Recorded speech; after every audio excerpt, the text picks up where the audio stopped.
As you can maybe tell, I'm from Australia. We have our business is HSEC Services, and we work in 4 countries at the moment. It's soon to be 5. We're sort of, in each of the countries, you'd call us an SME, a small to medium enterprise. I guess holistically, though, we're probably a medium-sized business. Because of where we are and because of who you are, I'm predominantly going to talk about the consultancy in the UAE, okay? But I'll talk generally where I can. Essentially, and I'll give you a little bit about us, because it gives you some context to why we decided to start a consultancy, okay? I'm not trying to sell you anything, and I'm not trying to talk us up. Just simply give you some background. Essentially, we were founded in 1999 in Australia, in Perth, Australia. And our UAE office was originally founded to support the Middle East. We've expanded a little bit in the Middle East because we essentially get almost no work from the UAE. A lot of our work comes from Saudi Arabia, Oman, and Kuwait.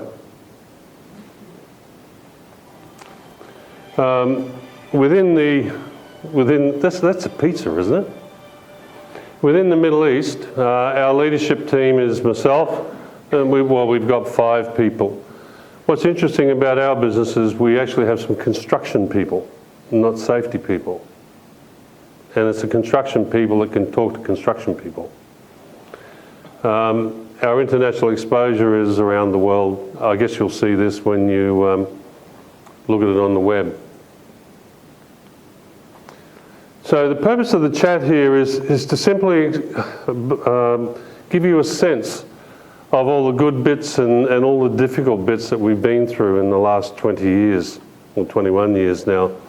Here in the UAE, though, it's been probably 6 years since we opened our business here. Our thinking is, and one of the reasons for setting up here, and we came here from Perth, Australia, okay? This particular business was even though we'd done work in Saudi, this was our first business outside of Australia. So our thinking was, the Middle East is a powerhouse. Certainly, Dubai or the UAE is the hub for CIS and the Middle East. Safety differently, and our safety differently is probably a little bit different to what you heard earlier, right? But one of the things we could do is bring a different way of thinking. Right? Our business itself is award-winning. Projects that we've done, and one of it, this is our logic for being a consultant. We just didn't wake up one day and say, oh, let's be a consultant. We were getting really, really good reports. Several of our projects that we worked on won international awards with the major mining companies and oil and gas companies. Contractors that we've supported have gone on to win major projects and become one particular contractor that was in trouble. He's won Contractor of the Month for this major oil company for the last 2.5 years, ever since we worked with him. And this is why we thought we were good enough, I guess, to be a consultant. The return on investment for our clients was always positive, for some extremely positive. And the return on investment's not just from safety. When you do your safety well, when you actually perform well with your company, you'll actually improve their productivity. You know, most of you have heard that safety costs too much money. It doesn't. It does not. When you actually do safety differently, properly, you'll actually deliver better productivity, better quality, reduced cost, and far, far better safety performance. And it doesn't cost much, and you can do it. Most of you, I'm sure, had the experience to do what we do. I'm nothing special. I failed maths at school. My first job was a welder. I'm a welder. Well, I can't weld anymore, I guess. Scaffolder, crane operator, and rigger. That's my history.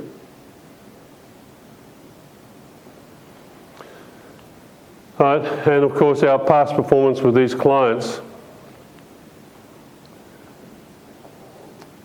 So that was our logic, I guess, for setting up here and so on.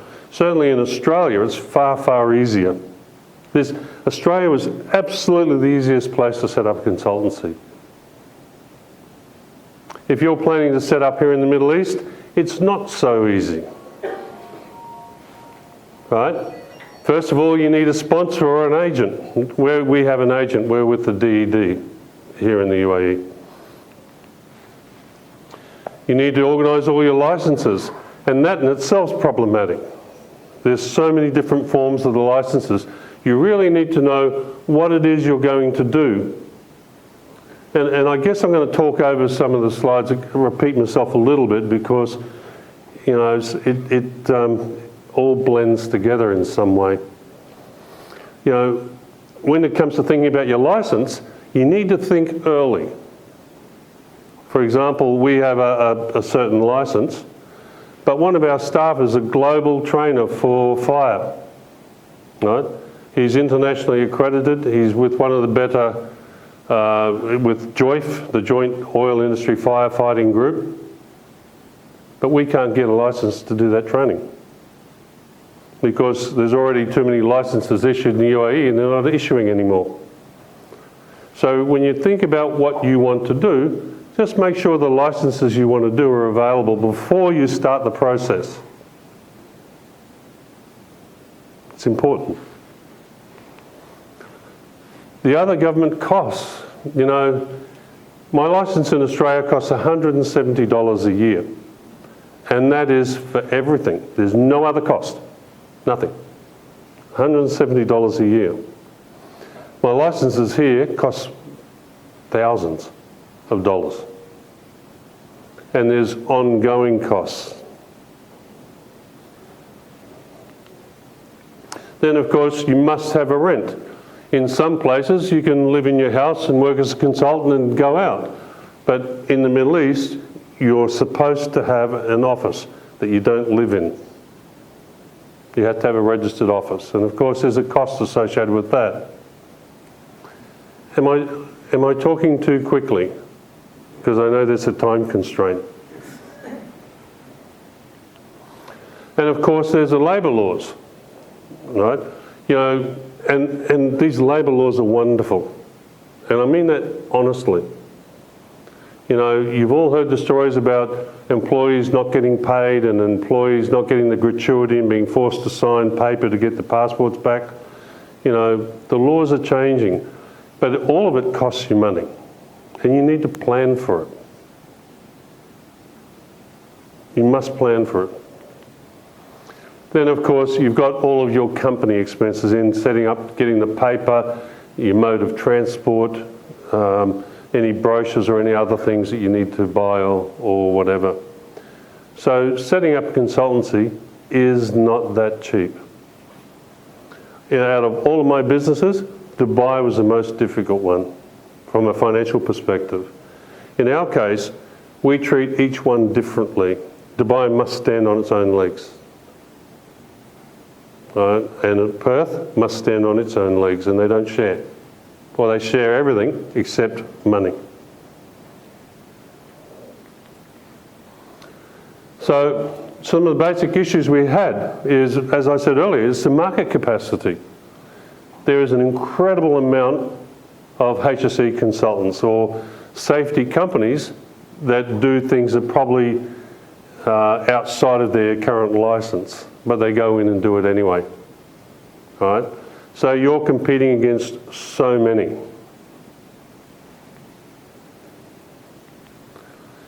The rules are always changing.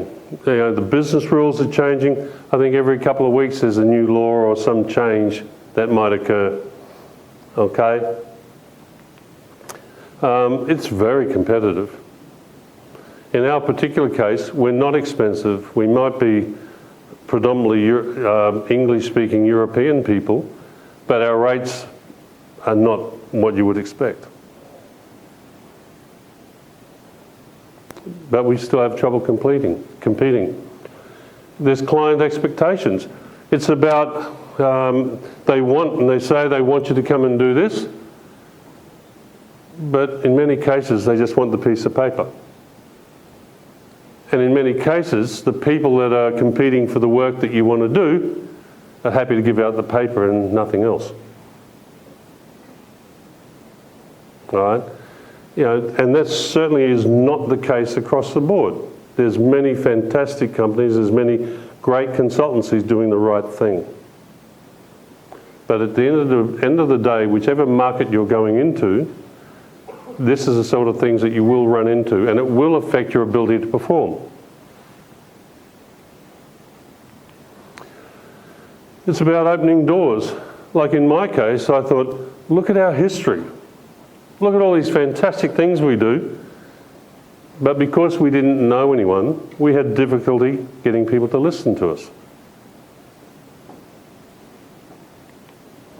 You know, in many cases, the client, the potential customer would say, "Oh, we've got a safety team in-house." It's their job. And you know what? He's right. And in some cases, and it's certainly not always the case, there's the fear or the perception that in bringing us along will embarrass the safety manager because he feels he should have known. I know that in our case, once or twice that has actually been the case.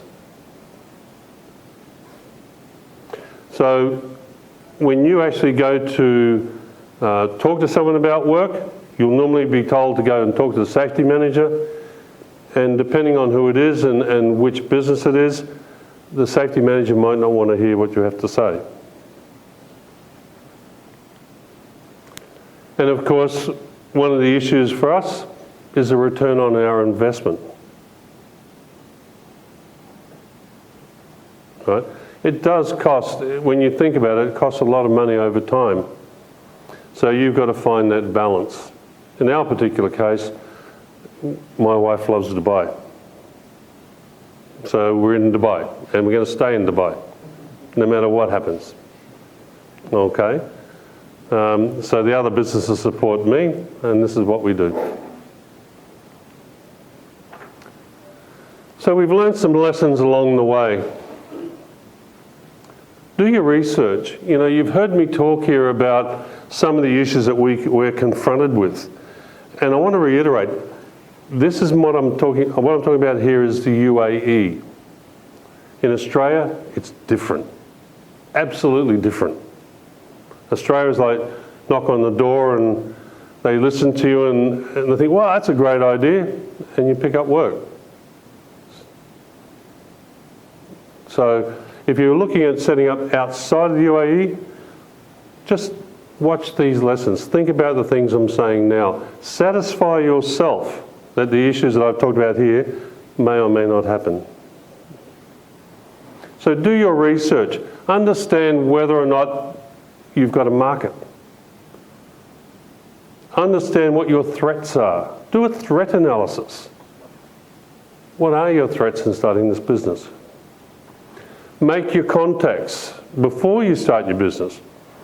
Understand, is there a market for me? Yes, there's a market for what I do, but is there one for me?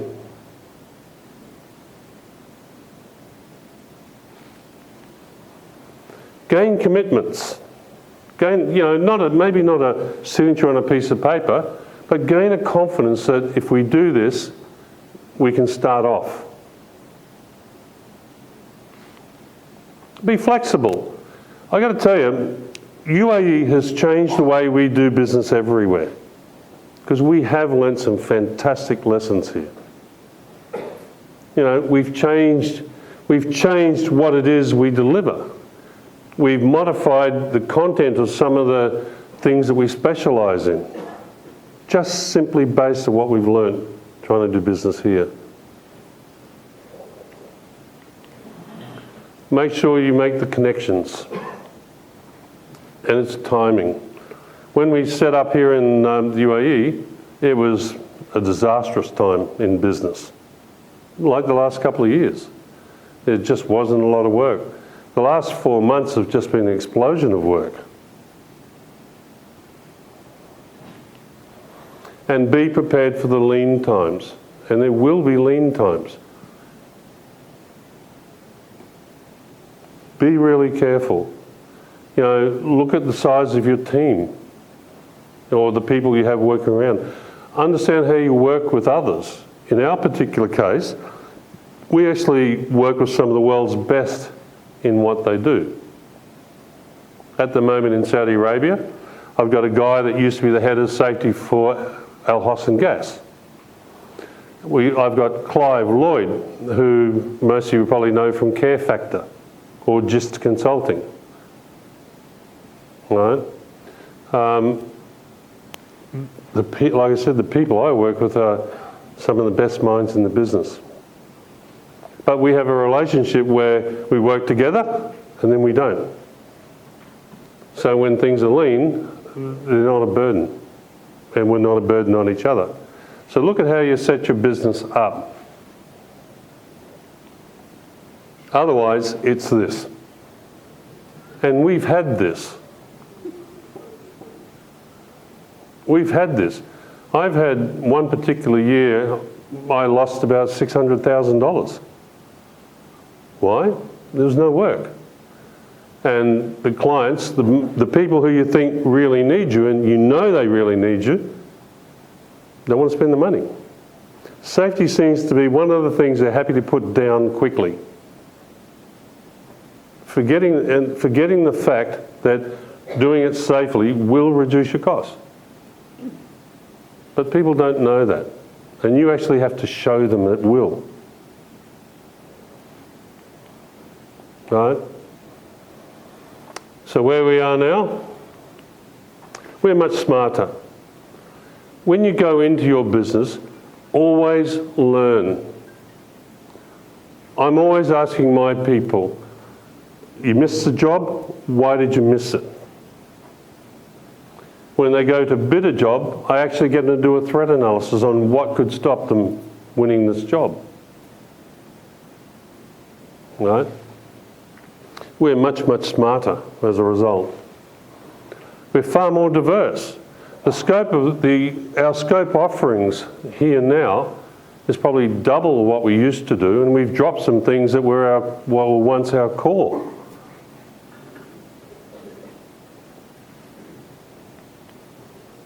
We're sharp. We have a very sharp approach to our costs. Here in the Middle East, here in Dubai, we have to. Not so much in Australia. It's run a little bit differently. But here, it's very, very sharp. As I said, we actually have world-class partnerships with people that come and support us. Very flexible. We partner with clients. In fact, we have some clients where we are their HSE team. When they have a project, we're their team. We have people in their office, not 24 hours a day, whenever the door's open for business, we actually have people there. Their group manager, group HSEQ manager, works for me.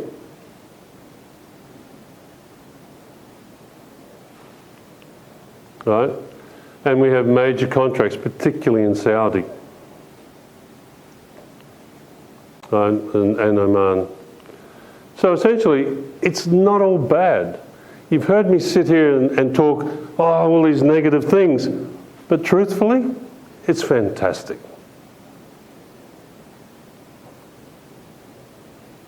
It's really, really fantastic, and it's worth doing. But learn from my mistakes, learn and make sure that you're doing the right thing. Make sure that the business that you want to set up will have a client base and you can deliver. Make sure that the market isn't going to push you out.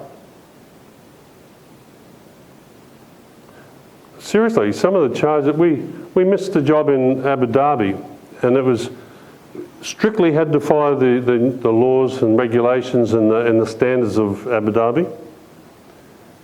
And the contract, the training company that actually won the job, I have no idea how they ever did the job. And what I learned later is they didn't do a lot of the things that are supposed to be done by the standards. It was confined space work. Right? The training missed a lot of things. But this is who you compete against here. Right? So know your market, go in with your eyes wide open. A lot of you here today are probably supporting a lot of people. Right? You're probably supporting your extended family back home in India or Pakistan or wherever it is you might come from. You can't afford not to be making an income. So please use your lessons as a HSE person, understand your threats and overcome them before you start off. That's it.